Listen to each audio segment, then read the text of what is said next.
So I thought 10 years of hard work was just going to be thrown out the window. At this point, I had reached the most important part of my career, and I thought my dreams weren't going to come true. It's a terrible, terrifying feeling. At least it was at that point. Sticking to one principle that I had ended up being the best decision of my life. Honestly, a turning point of my life. Simple principles, created consistently, was a strategy I used to create more opportunities in my life. And as I explain the story, you'll start to understand what I mean by that. The one principle that I had, go grab the opportunity. Any opportunity presented to me to showcase my talent, where top coaches were, where top players were, go.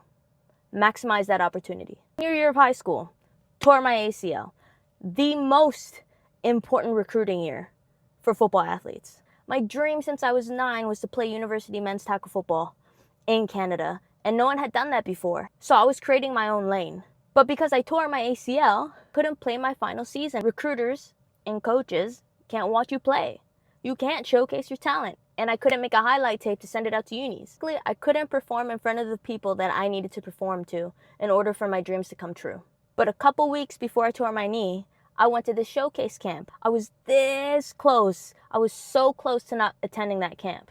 But because of my principle to maximize every single opportunity, I went. I was like, I'll go.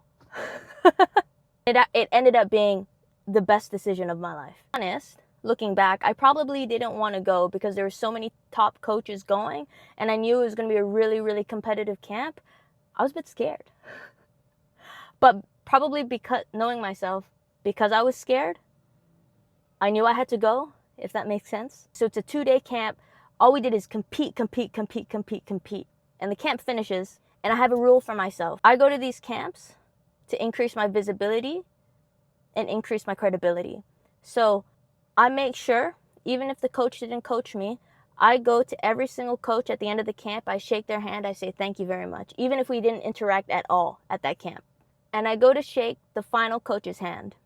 He was talking to a bunch of people. Honestly, I was waiting for like 40 minutes. If you know Coach, he's very, very social. I was like, I'm just going to stick to my principle. I'm just going to say thank you. Literally, everyone leaves the building.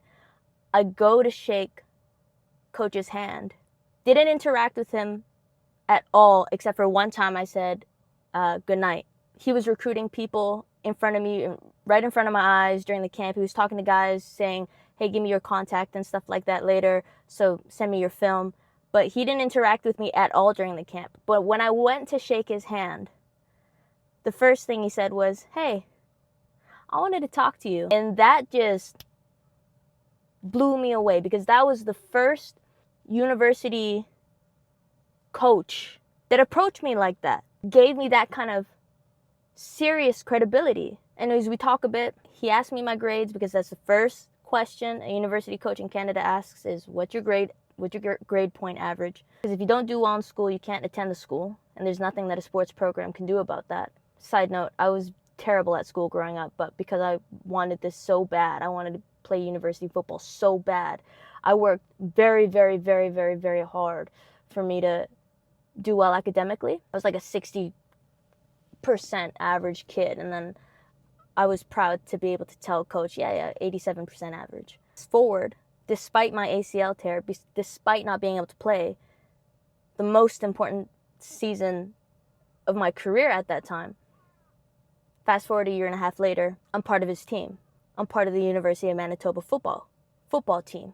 My dreams came true after 10 years of dedication and doing something that was told to me many, many times was impossible, but it came true. Easy, like I didn't even want to go to that camp, and I didn't think that Coach was paying attention to me the entire camp, but he was. My mom always said, Reina, you don't know who's at these things. You don't know who's watching. You got to be careful how you present yourself. You got to always compete. A lot of lessons in this story, but you don't have to wait for anyone to open the door for you. You have to go grab the opportunity yourself. These principles that you lay for yourself, for myself, my principle, maximizing every single opportunity that I can. And you know an opportunity when it's there.